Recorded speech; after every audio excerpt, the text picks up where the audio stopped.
Olá, tudo bem com você? Hoje é dia 9 de julho de 2025, nós estamos começando mais um dos nossos cultos semanais da PIB Cascadura, no Rio de Janeiro. Espero que você esteja bem aí na sua casa e que esteja disposto a parar agora, nesse momento, com calma, para louvar o nosso Deus, para cultuar, para aprender mais dele.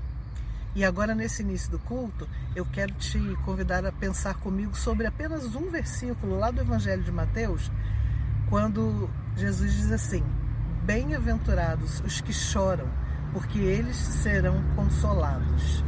E é muito maravilhoso nós pensarmos que nós temos um Deus que ouve o nosso choro, que enxuga as nossas lágrimas e que nos dá a alegria, e que nos dá o renovo, e que nos dá a cura para tudo que nós estamos passando, porque Ele presta atenção em nós. Você já pensou nisso? Já agradeceu a Ele por isso hoje? Pelo cuidado que Ele tem com você? Bem-aventurados os que choram, porque esses que choram, choram aos pés do Senhor. Já pensou nisso? Já chorou aos pés do Senhor hoje e colocou diante dele as suas necessidades, suas preocupações, seus problemas? Aproveita para fazer isso agora. Vou colocar uma música aqui que eu quero que você pense bastante também na letra dela, enquanto você vai orando e chorando aos pés do nosso Deus.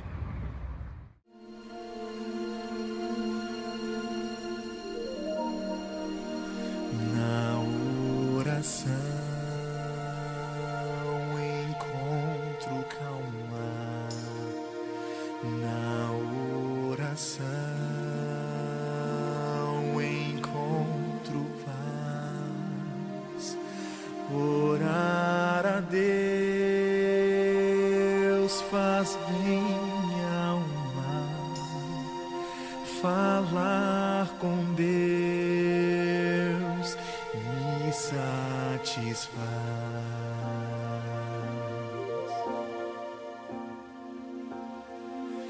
Falar com Deus, que privilégio. Abrir a alma ao Criador, sentir que os céus estão abertos e ouvir a voz do Salvador.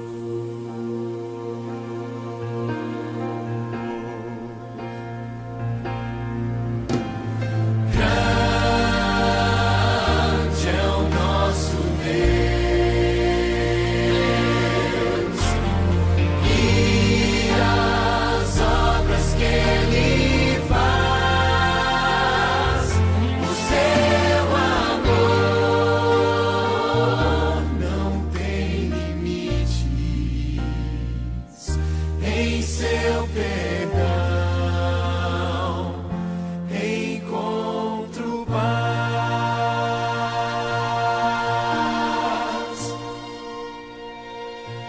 Falar com Deus é o que preciso, pois Ele é fonte de poder. Só nele a vida faz sentido, pois me dá forças pra viver.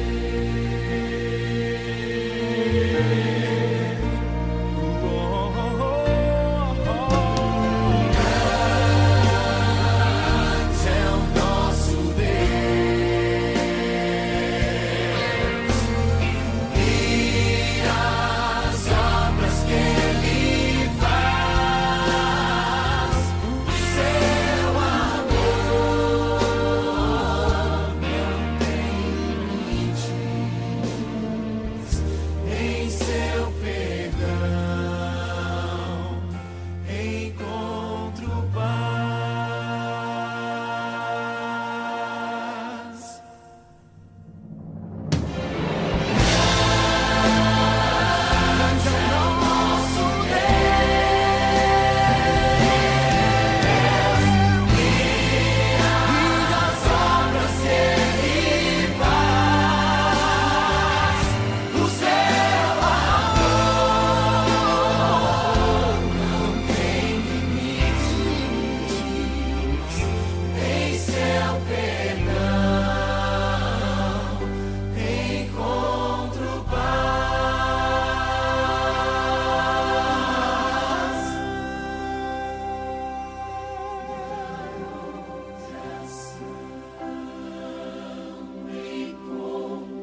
Muito bem, agora eu quero te convidar a louvar a esse nosso Deus, esse Deus maravilhoso que ouve as nossas orações, que enxuga as nossas lágrimas, o nosso Deus santo, poderoso, que era, que é e que há de vir. Vamos louvá-lo?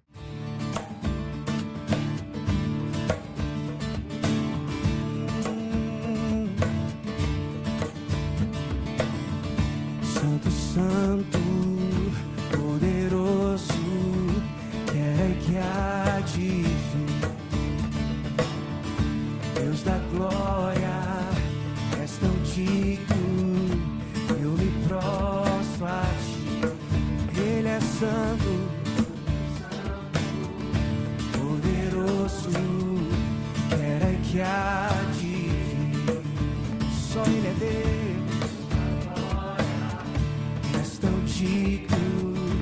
Eu me prostro a ti. Santo é teu nome em todo lugar. É do teu querer de graça e paz. Tudo que tens feito é justo e bom. Santo, Santo Deus, tu és. Santo, Santo Deus, tu és.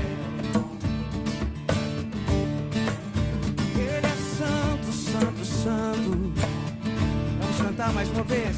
Santo, Santo, Santo, poderoso, que era que há de vir. Deus da glória, és tão digno, eu me prostro a ti. Ele é santo, Santo, Santo, oh, Ele é poderoso.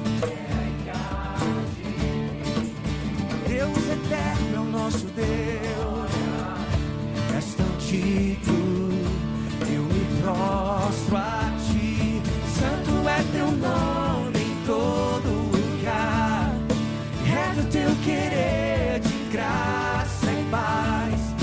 Tudo que tens feito é justo e bom. Santo, Santo Deus, tu és. Santo é teu nome todo lugar, é do teu querer de graça e paz. Tudo que tens feito é justo e bom. Santo, Santo Deus, tu és. A honra e glória pertencem ao nosso Deus. A honra e a glória pertencem a ti.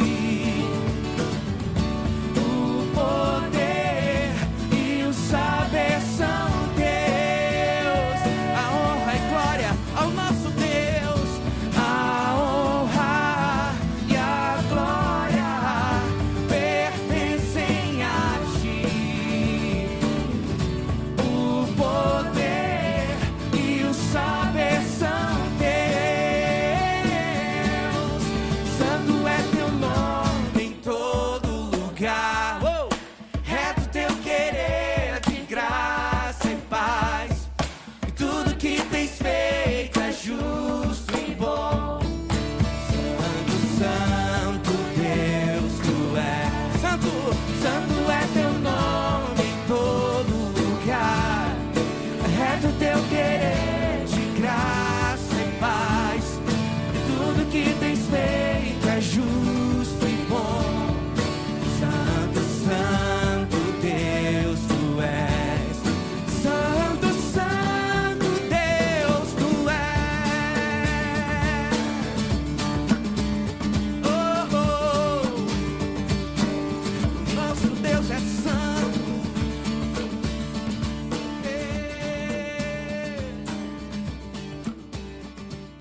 Queridos irmãos, saúde e paz. Se Deus permitiu, hoje é quinta-feira, dia 10.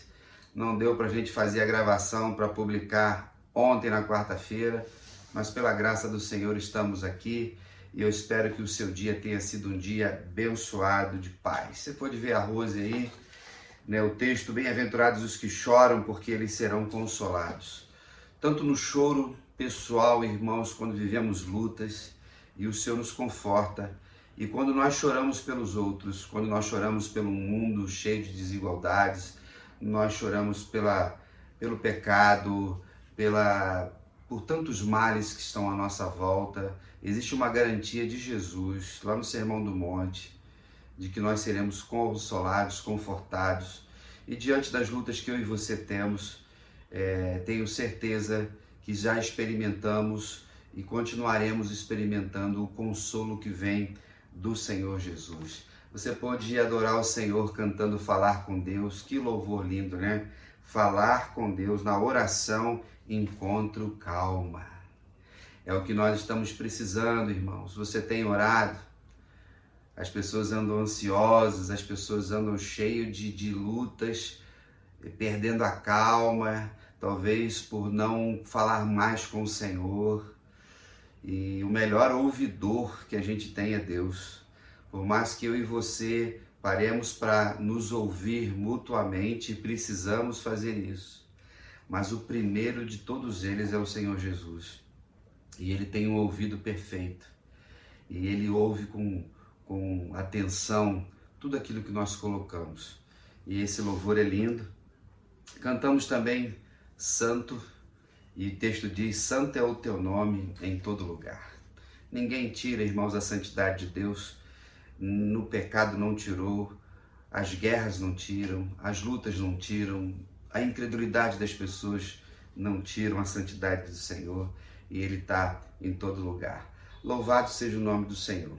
Hoje, Deus permitindo, ser quinta-feira, já que a gente grava antes, Rosane e eu completando 32 anos de casado. Então eu registro aqui a minha gratidão ao Senhor por uma companheira especial que colocou ao meu lado, como minha amiga, esposa, mãe dos meus filhos, excelente profissional.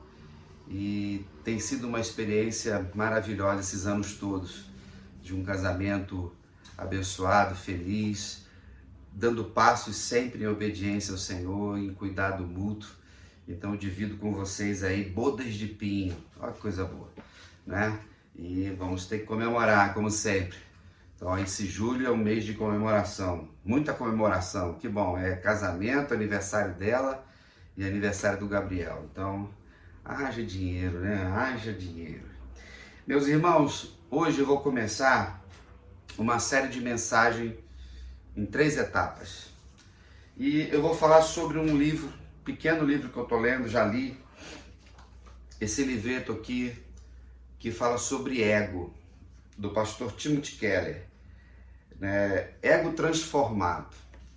Timothy Keller faleceu agora, acho que em 2022, ele teve uma luta grande contra um câncer, 22 ou 23. Já li alguns livros dele. Ele era pastor lá em Nova York, um projeto muito bom, Igreja de Redimidos. Tive a oportunidade de conhecê-lo, acho que foi em 21, num congresso lá na PIB do Recreio, ouvindo pessoalmente, que coisa boa, que bons servos de Deus da atualidade com projetos extraordinários. E ele escreve livros que nos fazem refletir, bate bonito na gente. E esse livro aqui, ele vai trazer uma reflexão para a gente acerca dos desafios que nós temos com o nosso ego. Então, a palavra ego, muito utilizada por todos nós, e a psicologia começou a usar isso, ela é a primeira pessoa do singular, no pronome pessoal, assim como nós, eu, tu, ele, nós, vós, eles, no grego também tem. E a primeira é ego, ou seja, eu. Então, esse ego, esse eu é a nossa existência, é a nossa identidade. Ela é dada por Deus para todos nós, como fomos feitos à sua imagem e semelhança. A grande questão é como é que ele pode ser transformado por Deus, por Cristo Jesus, com o Evangelho, com o seu Evangelho. Então a vinda de Jesus é para libertar o nosso eu, é para mudar a nossa estrutura. E a proporção que Jesus nos salva, começa um processo dessa libertação, que é a santificação. Nunca podemos esquecer que a salvação é um ato soberano de Deus, ele é externo, e muda a nossa vida e nos faz nascer de novo. Quando nós pensamos nisso, precisamos tomar cuidado, diz ele, daquilo que enche o nosso coração. E tanto as virtudes quanto o medo, o orgulho, o poder, eles estão em nossas vidas e precisamos tomar cuidado. Então, pastor Keller, ele vai na palavra do Senhor, como pastor que era, e a gente vai ler um texto aqui da primeira carta de Paulo a Corinto, né, no capítulo 3, versículo 21, e também seguindo para o capítulo 4. E eu vou ler aqui para vocês. Qual era o contexto, irmãos? A PIB, que eu sempre brinco, né? A PIB de Corinto foi plantada por Paulo, lá na cidade de Corinto, uma grande cidade e tudo mais. E foi uma igreja que deu muito trabalho, a gente sempre fala isso, foi uma escola para o apóstolo Paulo, para desenvolver a doutrina, para ensinar e tudo mais. E eu sempre pontuo com vocês acerca de às vezes as pessoas, alguns pregadores, né, falam assim, porque nós temos que voltar à igreja primitiva. A gente não tem que voltar nada lá atrás. A primeira igreja lá, do primeiro século, essa igreja sendo plantada pelos apóstolos, né, a partir da morte e ressurreição de Jesus, eles que ficam com essa responsabilidade, e isso vai acontecendo. A gente vê no livro de Atos e depois as cartas de Paulo, sempre dirigido pelo Espírito Santo. Sem ele não existe nada. Então, esta igreja ainda tão nova, já apresenta muitas dificuldades. O capítulo 3 é um capítulo que mostra que já estava havendo dissensões entre as pessoas, de vaidade entre eles, né? E isso gerava dificuldade. Então a gente vai ler o texto aqui e diz assim: portanto, ninguém se glorie nos homens, porque todas as coisas são vossas. Seja Paulo, seja Apolo, seja Cefas, seja o mundo, a vida, a morte, as coisas presentes, as coisas futuras, todas as coisas são vossas, e vós sois de Cristo e Cristo de Deus. Assim, os homens devem nos considerar servos de Cristo, encarregados dos mistérios de Deus. Além disso, o que se requer de pessoas assim encarregadas é que sejam encontradas fiéis. Os dispenseiros em outras versões. No entanto, pouco me importa se sou julgado por vós, ou por qualquer tribunal humano. De fato, nem eu julgo a mim mesmo. Pois, embora eu esteja consciente de que não há nada contra mim, nem por isso me justifico, pois quem me julga é o Senhor. Portanto, nada julgueis antes do tempo, até que venha o Senhor, o qual não só trará à luz as coisas ocultas das trevas, mas também manifestará os motivos dos corações. Então, cada um receberá seu reconhecimento da parte de Deus. Irmãos, apliquei essas coisas a mim e a Apolo, por causa de vós, para que aprendais por nosso intermédio e não ir além do que está escrito, de modo que nenhum de vós se encha de orgulho em favor de um contra o outro, pois que te faz diferente dos demais? E o que tens que não tenhas recebido? E se o recebeste, por que te orgulhas como se não tivesse recebido? Texto maravilhoso de Paulo. Por quê? Estava havendo divisões na igreja. Uns de Paulo, outros de Apolo, outros de Cefas, outros de Cristo. Então pessoas estavam fazendo comparações entre líderes. Mas isso só acontecia lá em Corinto, né? Pois é. O apóstolo Paulo, quando escreve o capítulo 3, depois você pode ir lá ler, ele vai dizer assim, eu plantei, Apolo regou, mas Deus deu crescimento. E ele diz que todos nós somos servos. Então Paulo havia plantado aquela igreja lá em Corinto. Apolo já era um discípulo e era um líder que se desenvolvia. Cada um, irmãos, tem um perfil, cada um tem um jeito, uma maneira. Mas, infelizmente, nós comparamos as pessoas e nos comparamos às pessoas e as pessoas se comparam a nós. E isso gera um problema muito sério por causa do nosso ego. Então, nessas 3 semanas que nós vamos trabalhar acerca desse tema, né, sobre a questão de termos vínculos, fazermos projeções de liderança, mas muitas pessoas, em determinados momentos, fazem esses jogos de poder como um trampolim para alguma coisa. Então, qual era o problema da igreja de Corinto? Era essa vaidade que existia. E os problemas que as nossas igrejas vivem estão tributadas a isso também. E isso é desafiador. Como pastor da PIB de Cascadura, de outras igrejas que eu já passei, nesses anos de vida cristã, como muitos de vocês, a gente vê que muitas vezes os problemas dentro das nossas igrejas é essa briga por poder, de egos inflados, do orgulho, da vaidade, de achar que somos alguma coisa e não somos. E o que somos, só somos por causa de Jesus. Mas por que ainda em muitas igrejas tem essa competição e não cooperação? Por causa do pecado. Então, o apóstolo Paulo, quando escreve de uma forma muito firme, ele vai falar assim, dentro desse ambiente, dentro dessa divisão, era de orgulho e vanglória. Então, não se glorie. Então, muitas vezes, irmãos, nos gloriamos de quê? Recebemos bênção? Vem de Deus. E a maioria das bênçãos que temos não é porque nós conquistamos. Temos a nossa parte na cooperação e tudo mais, mas se eu me vanglorio dessas coisas, eu estou fora do padrão daquilo que o Senhor Jesus trouxe para nós. A nossa luta contra a nossa carne, até porque nos textos bíblicos a palavra ego não é usada. E o apóstolo Paulo muito usa a questão da carne, que significa o nosso eu, em vários contextos. E quando nós entendemos o propósito de Deus para a minha vida e para a sua e para a igreja como um todo, a nossa batalha é diária, a nossa batalha é contínua. E eu espero nessas 3 quartas-feiras a gente refletir sobre isso.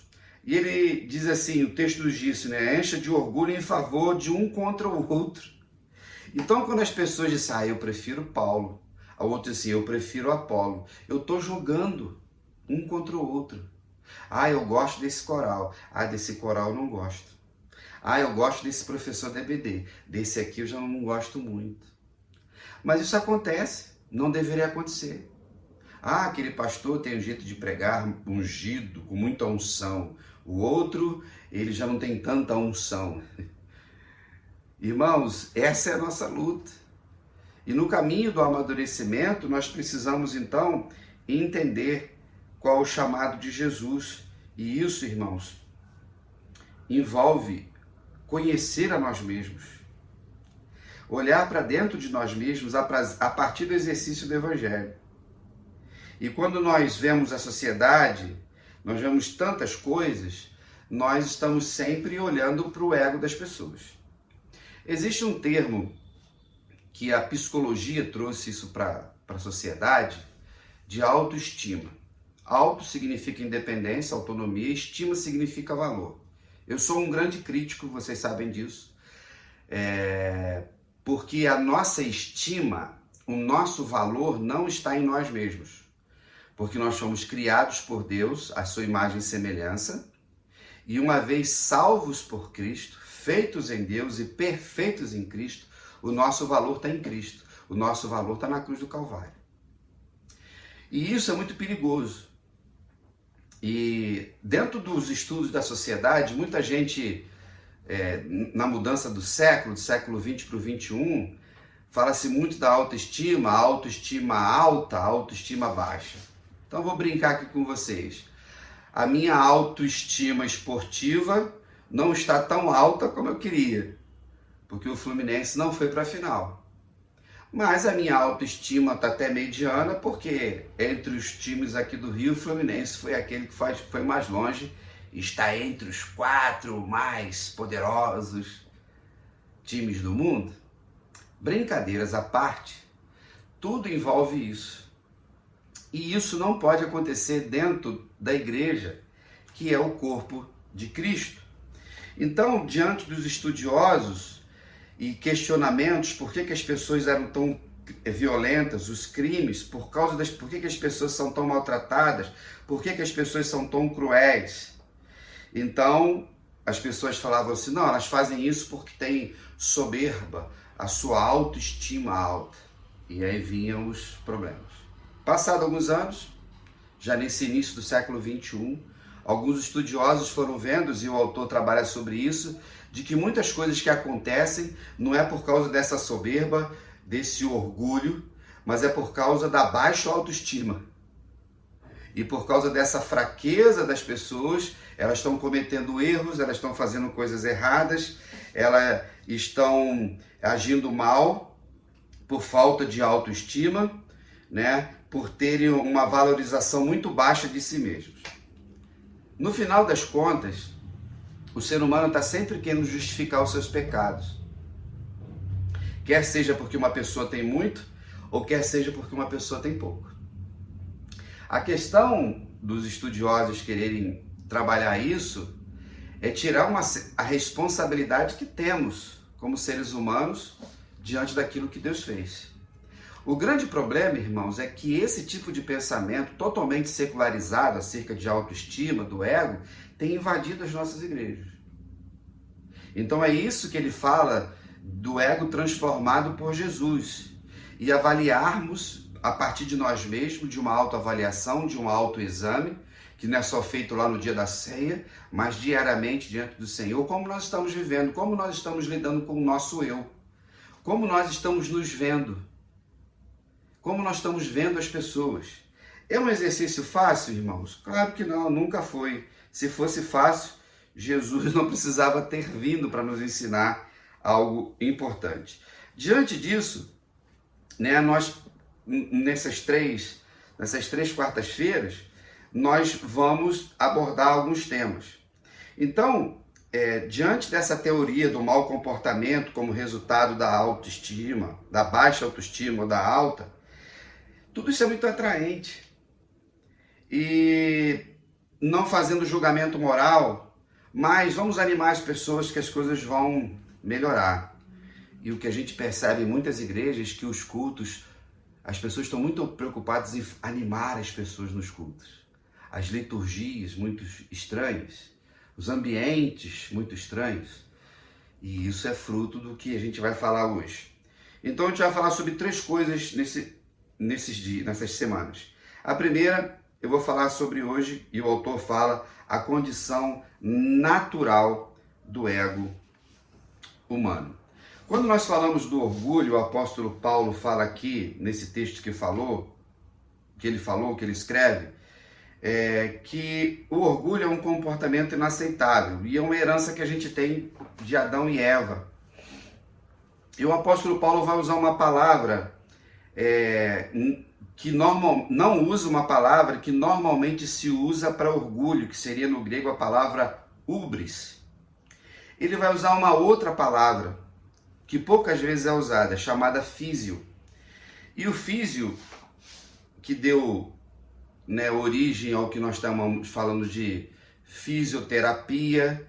O físio está relacionado ao nosso corpo e envolve crescimento, envolve desenvolvimento. Então, quando você vai fazer uma fisioterapia, é porque você sofreu um dano no seu corpo e esses exercícios vão ajudar a coisa se desenvolver e melhorar. Então, nesse ambiente que ele está escrevendo e ele usa, nós precisamos, e eu gostaria de pontuar com vocês, para a gente entender também algumas coisas, por que hoje se fala tanto nisso em nossas igrejas? Muitos pastores trilharam o caminho da psicologia e psicanálise, que é uma preocupação muito grande. E eu queria falar daquilo que eu digo, assim, eu estabeleci isso na minha mente, para poder organizar tudo isso. Nós temos, no século XIX, 20 e depois 21 ali, 3 homens que, para mim, eles formam a trindade do ateísmo, que vocês já ouviram falar neles várias vezes. O primeiro deles, irmãos, é Charles Darwin, um inglês, ele viveu lá no século XIX, né, de 1809 até 1882, e ele era um biólogo, filósofo, escritor, e ele foi considerado como o pai do evolucionismo. Então, o que ele faz? A partir da sua teoria do evolucionismo, ele tira o Criador do mundo. E ele coloca, então, a criatura como autônoma e se evolui, se desenvolve. E ele fez algumas observações, escreveu o livro dele. Todas são teorias. Observações interessantes em uns aspectos, mas que depois os seus discípulos pioraram mais a situação. E ele traz uma visão muito antropológica. Antropos, homem, né? Lógico, logia, estudo. Esse é um dos grandes problemas. Esses desdobramentos desses ensinos de Darwin foi influenciando um monte de gente, como até hoje. As faculdades inglesas e norte-americanas que nasceram com criacionismo sendo ensinado, hoje nenhuma delas ensina mais. Porque veio o evolucionismo e essa vaidade do ego que o ser humano tem. O segundo cidadão foi um alemão chamado Karl Marx. Ele era um economista, filósofo, escritor também. Ele vai viver entre 1818 e 1883. Ele é ali contemporâneo de Charles Darwin. E ele é considerado o pai do socialismo. Nos seus escritos, principalmente o livro, né, o Capital, ele tem uma frase dele muito conhecida que você já deve ter ouvido, até estudado lá no ensino médio, de que a religião é o ópio do povo. Ópio significa droga. Ele vai construir, então, a partir da negação de Deus na sociedade. Então, Karl Marx tira Deus da religião, né, ou destrói a religião. Ele escreve fundando essa coisa do socialismo para lutar contra o capitalismo. Mas ele transforma o Estado num Deus. Ele queria, então, lutar o proletariado acerca do capitalismo, para as pessoas terem igualdade. Tudo isso é muito bonitinho, mas na força. Então ele comete dois erros e o comunismo nunca foi plantado adequadamente e nós conhecemos a história.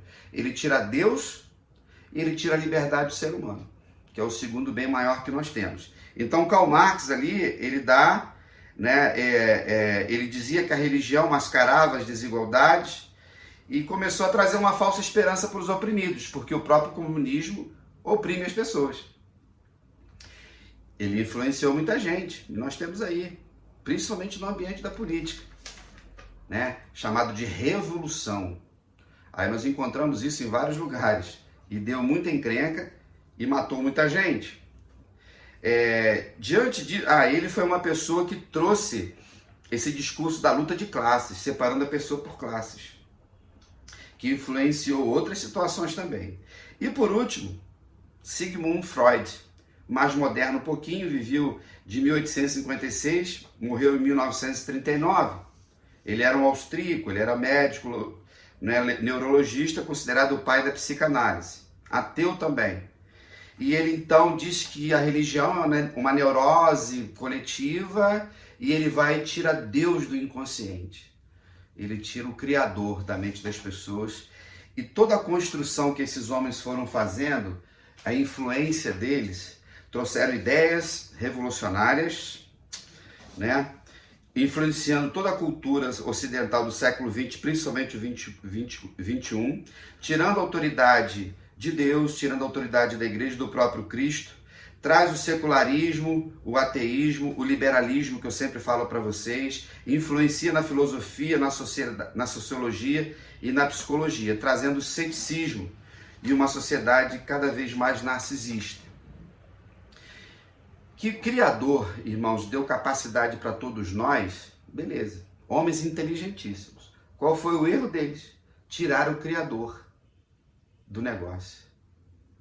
Então, todos os seus escritos, suas ponderações, tirava Deus do processo, para valorizar o quê? O nosso ego, o nosso eu. E a gente tem visto como tem dado errado todas essas coisas. Então, diante disso, irmãos, dessa condição natural e das influências, né? Lembrando que todos eles são liberais, são ateus, nós precisamos tomar cuidado com teorias da psicologia e principalmente da psicanálise. E a gente tem observado que muitos púlpitos estão trocando princípios e valores da palavra de Deus por causa desse tipo de teoria, que é muito inteligente, né? O discurso do politicamente correto. Então, quando nós seguimos aqui, o pastor Timothy vai falar desse orgulho. Ele vai falar de 4 perspectivas. De um orgulho que, em primeiro lugar, ele é vazio. Por que ele é vazio, ele é oco? Pela nossa própria existência, por causa do pecado que habita em nós. Então, ele vai citar aqui um teólogo e filósofo dinamarquês, existencialista, chamado Søren Kierkegaard. E Søren Kierkegaard vai dizer o seguinte: o orgulho espiritual é a ilusão de que temos competência, sem Deus, para conduzir a vida, desenvolver o nosso próprio senso de valor pessoal e descobrir um propósito grande o bastante para dar sentido à vida. Irmãos, sempre nós vamos encontrar pessoas também lutando por aquilo que Kierkegaard vai chamar de absoluto. Porém, a gente vive numa sociedade cada vez mais relativista, tirando o absoluto que é Deus, para a gente fazer o que a gente quer. O apóstolo Paulo, quando trabalha isso dentro da igreja de Corinto, em outras palavras, ele estava falando que sem Jesus não adianta nada, sem Deus não adianta nada. E que todas as habilidades que eu e você temos, elas só têm uma fonte, que é o Criador. E aí, quando nós seguimos a nossa caminhada, ele vai dizer, então, em primeiro lugar, que esse ego, ele é vazio. Mas ele só pode ser enchido pelo próprio Deus, pelo Evangelho de Jesus, para que nós sejamos parecidos com Cristo. Então, diante do que eu e você entendemos de sermos pessoas, ele vai dizer assim: o ego busca algo que lhe dê senso de valor, de singularidade e de propósito, e nisso ele se apoia. Porém, ele diz assim: naturalmente, como somos sempre lembrados, se tentarmos colocar qualquer coisa no lugar reservado originalmente a Deus, vai sobrar muito espaço. Aí Dostoiévski, lá na Rússia, um escritor, vai dizer que o vazio que nós temos dentro de nós é do tamanho de Deus. Aí, quando nós vamos substituindo por coisas, fica aquela coisa balançando dentro da gente.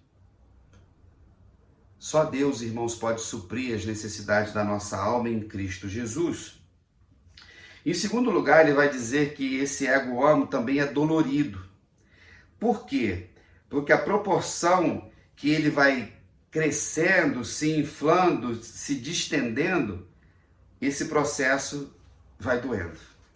Ele vai dar um exemplo aqui simples do corpo humano. Quando a gente está caminhando, nossos pés estão ali perfeitos, o exercício do corpo, ninguém percebe nada. A gente só percebe quando algum dos nossos membros não funciona adequadamente, aí ele dói. É o que acontece com o nosso ego. Por quê? Porque nesse processo que ele fala aqui, o nosso ego está sempre chamando a atenção para nós mesmos, para si mesmo. E isso acontece todos os dias. A nossa aparência, nós queremos nos mostrar bem para as pessoas, mas ao mesmo tempo, como nós somos olhados, como nós somos julgados, como nós somos avaliados, como nós somos tratados. Então, esse ego sofre, ele sente dor nesse ambiente que faz com que nós, seres humanos, estamos sempre querendo ser aceitos pelas pessoas. Mas o Evangelho de Jesus vem até nós e Jesus nos aceitou como pecadores, com esse ego contaminado pelo pecado. E isso dói em você, isso dói em mim. E é um exercício diário que nós temos de lutar contra isso. Ou nós somos esnobados ou ignorados, e isso nos afeta. E esse ego, irmãos, nunca se sente feliz. aí ele sempre quer mais. Ou seremos otimistas demais ou pessimistas de menos, de mais também ou de menos.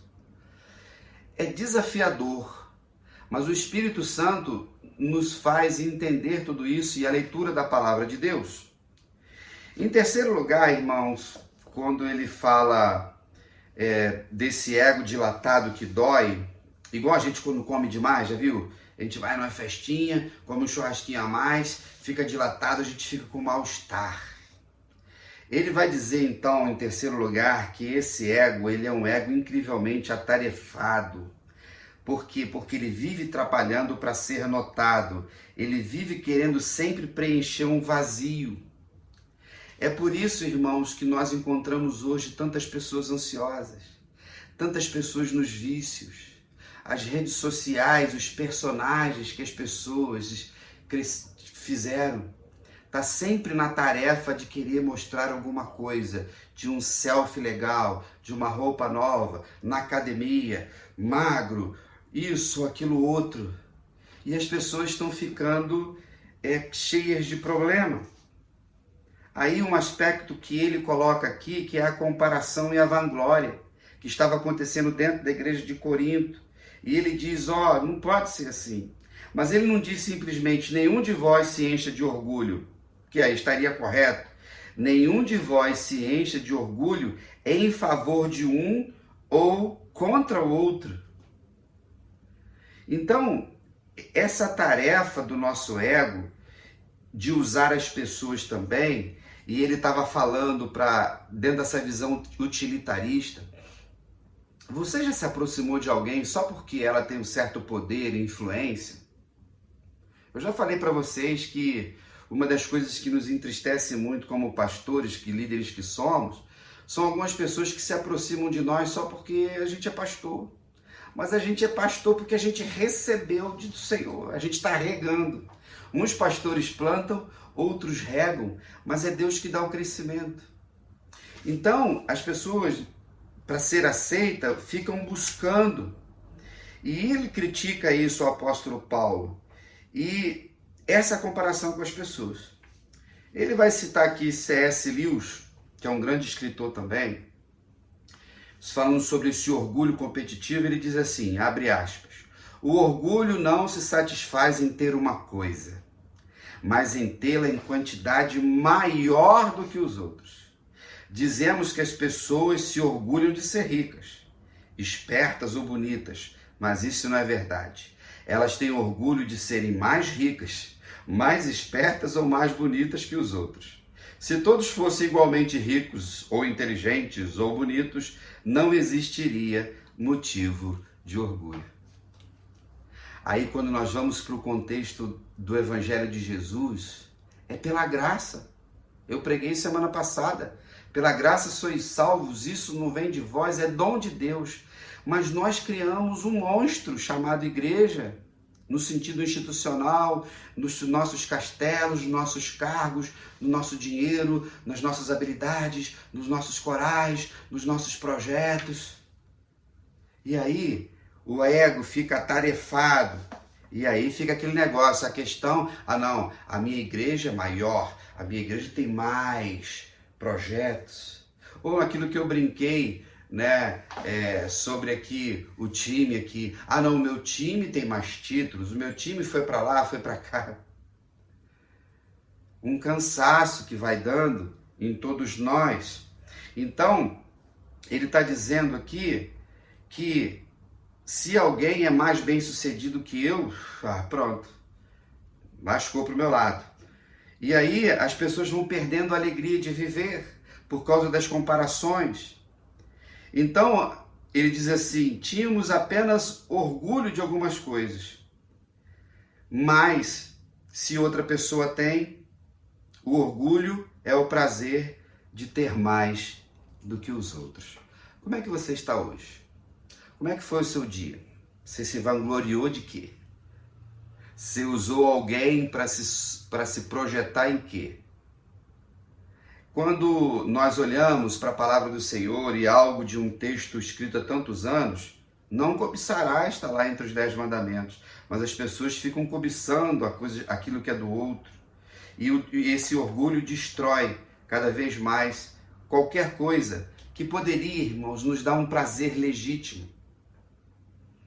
Não é errado você ser ambicioso e conquistar determinadas coisas, e Deus vai nos dar. Mas aí tem aquela pessoa que compra o seu carro. Aí ela chega lá, uma semana depois vem um cunhado, um parente, não sei o quê, ou irmão da igreja com outro carro igual dele. Rapaz, mata o cabra. Ou qualquer outra coisa. Quando nós então olhamos para esses 3 aspectos e as pessoas equivocadamente querem construir um currículo que impressiona, tentamos nos sobressair, tentamos ser melhores, nos desenvolver, o nosso ego está sempre ocupado com essas coisas. Aí, em quarto lugar, ele vai dizer o seguinte, que por causa disso, desse ego vazio, dolorido, atarefado, ele se torna frágil. Por quê? Porque diante de ser super inflado, né, ele corre o perigo de estourar.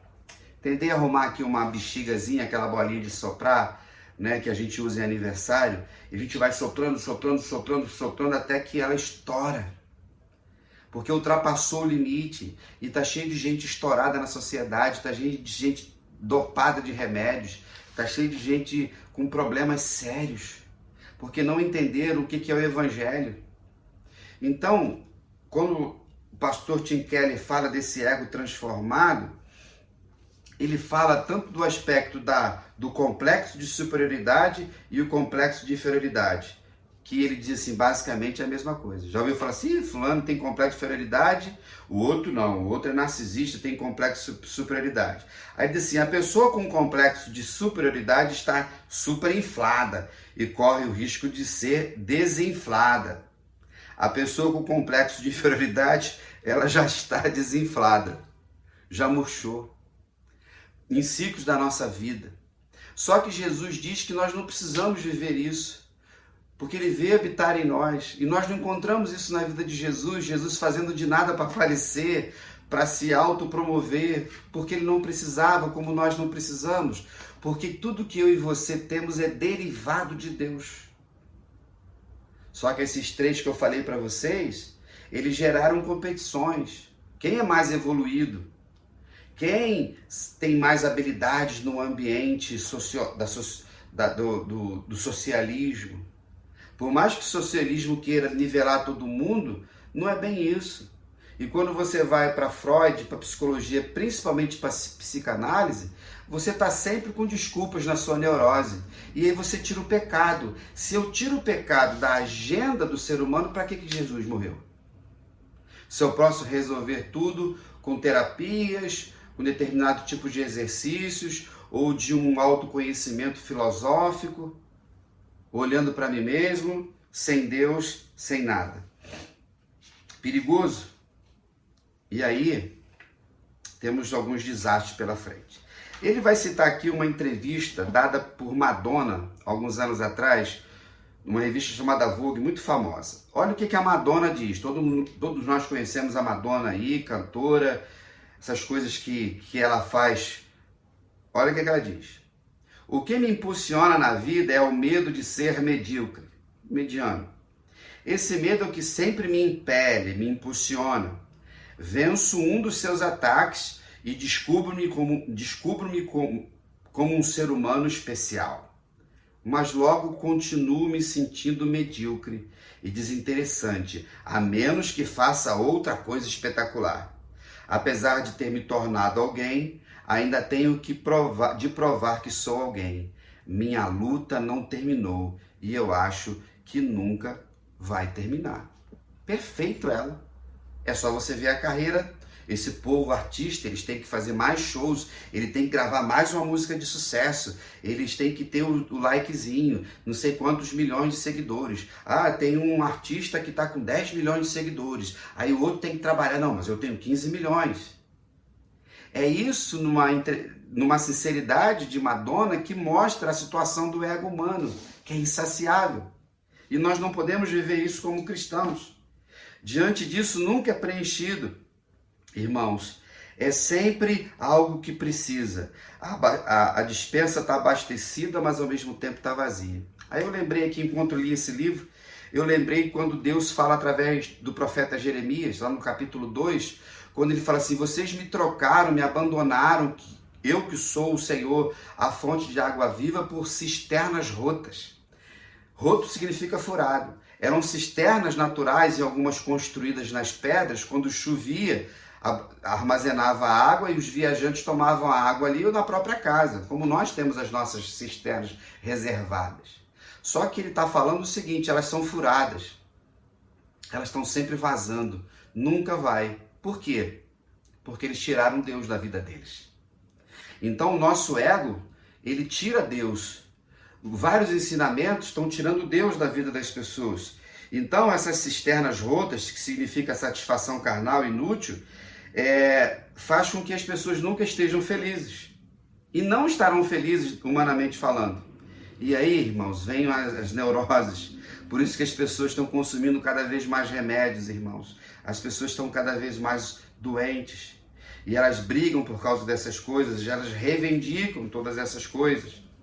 E aí, não conseguem ter relacionamentos saudáveis. Usam relacionamento com ele para afirmar que são mais importantes do que outros membros da igreja.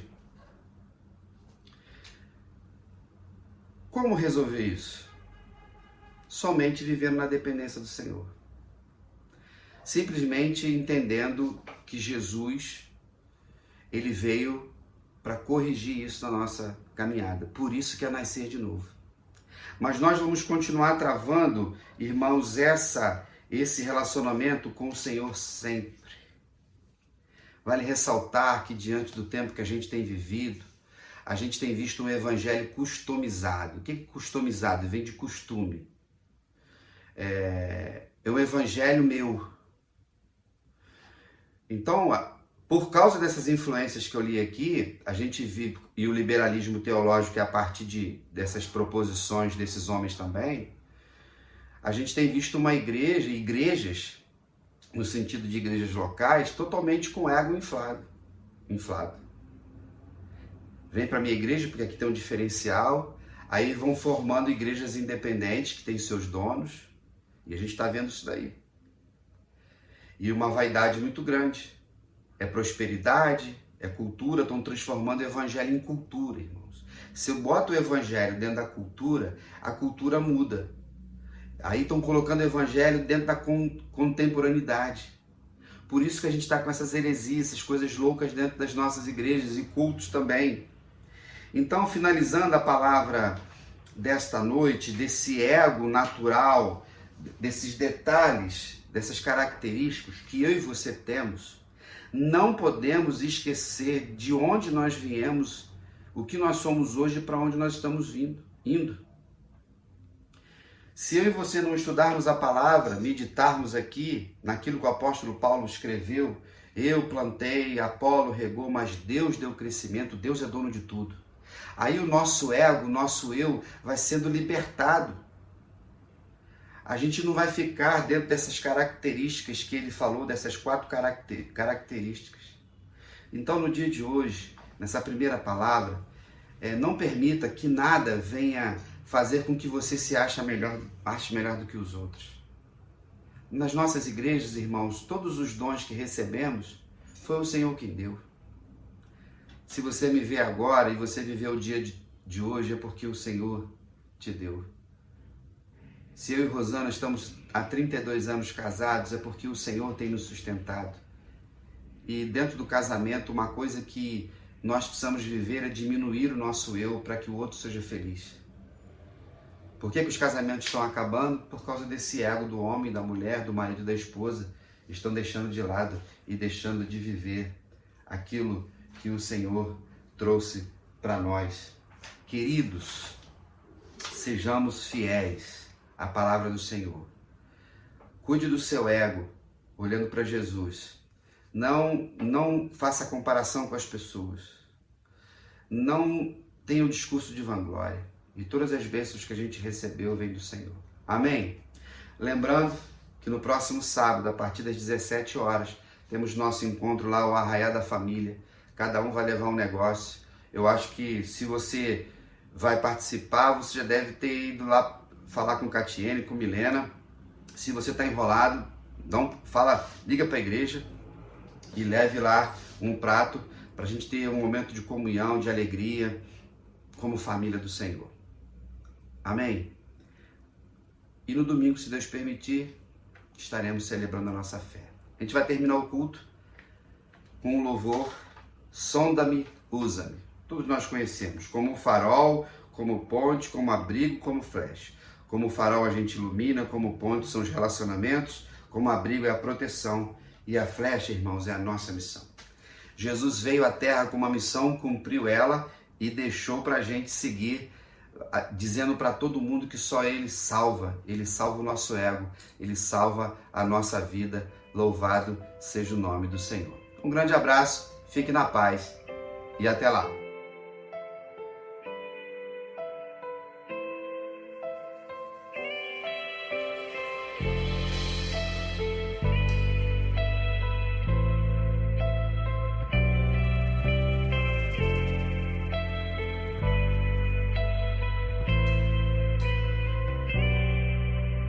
Sonda-me, Senhor, e me conheces. Quebranta o meu coração. Transforma-me conforme a tua palavra e enche-me até que em mim se ache só a ti. E então usa-me, Senhor,